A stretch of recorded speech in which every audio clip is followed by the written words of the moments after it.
ಆ ನಿಷ್ಠೆ, ಆ ಪ್ರಾಮಾಣಿಕತೆ, ಆ ಬದ್ಧತೆ ಅವರಿಗೆ. ಅವರ ಒಂದು ವಿಧಾನ ಪರಿಷತ್ ಸದಸ್ಯರಾಗ್ತಕ್ಕಂಥ ಅವಕಾಶ ಅದು ಸುಮ್ಮನೆ ಆಗಲಿಲ್ಲ. ಹೇಳ್ಬೋದು, ತಂದೆಯವ್ರನ್ನ ಭೇಟಿಯಾದರು, ಅಲ್ಲಿ ಕಚೇರಿಗೆ ಬಂದಿದ್ರು, ಅವರನ್ನೇ ಅವ್ರನ್ನ ಮಾಡೋದು. ಅಂದರೆ ಅವ್ರಿಗೆ ಏನೋ ಒಂದು ಗುಣ ಇತ್ತು, ಏನೋ ಒಂದು ಪ್ರತಿಭೆ ಇತ್ತು.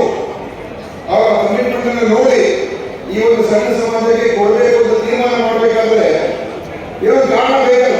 ಸುಮ್ಮನೆ ಯಾರೋ ಏಜೆನ್ಸಿ ಮಾಡಿಬಿಟ್ಟಿರ್ತಾನೆ.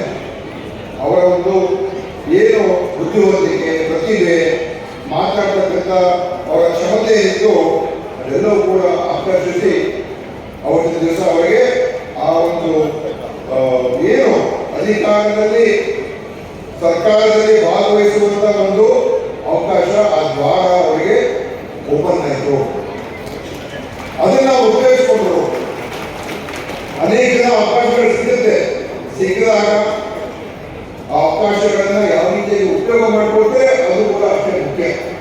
ಅವಕಾಶ ಕೊಟ್ಟು ನಾವು ಏನಾದರೂ ಮಾತನಾಡಿದಾಗ ಅದು ಅದರ ಬಗ್ಗೆ ಹೋರಾಟ ಮಾಡಿದಾಗ ಒಬ್ಬರಿಂದ ಎಷ್ಟು ಮಾಡಲಿಕ್ಕೆ ಸಾಧ್ಯ?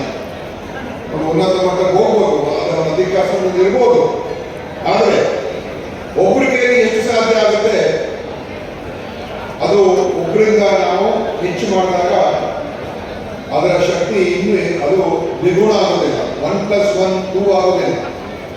1+1 ಆ ಸಂಖ್ಯೆ ಮ್ಯಾಥಮೆಟಿಕ್ಸ್ ಅಲ್ಲಿ 2 ಇರ್ಬೋದು, ಆದರೆ 1+1 ಈ ರೀತಿಯಾದಂಥ ಒಂದು ಶಕ್ತಿ ಕೂಡಿದಾಗ ಅದು 3 ಆಗ್ಬೋದು, 10 ಆಗ್ಬೋದು, 100 ಆಗ್ಬೋದು.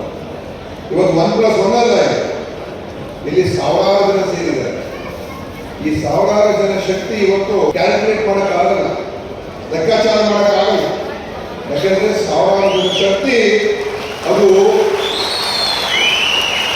ದೊಡ್ಡ ಪ್ರಭಾವ ಬೀರುವುದಕ್ಕೆ ಸಾಧ್ಯ ಆಗ್ತದೆ. ಇದೊಂಥರ ಎಕ್ಸ್ಪೋನೆನ್ಷಿಯಲ್ ಸ್ಟ್ರೆಂತ್ ಅಂತ ಹೇಳ್ಬೋದು. ಆ ಒಂದು ಶಕ್ತಿಯನ್ನು ಪಡ್ಕೊಳ್ಳೋದು ಬಹಳ ಮುಖ್ಯ. ಅದು ಬಹಳ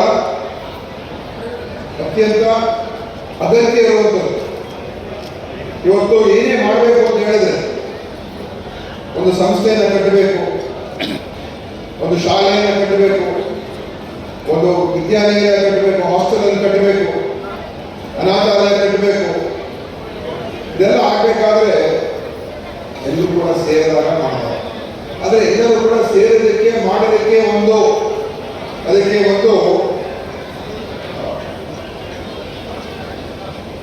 ಒಂದು ಅವಕಾಶ ಬೇಕಾಗಿತ್ತು.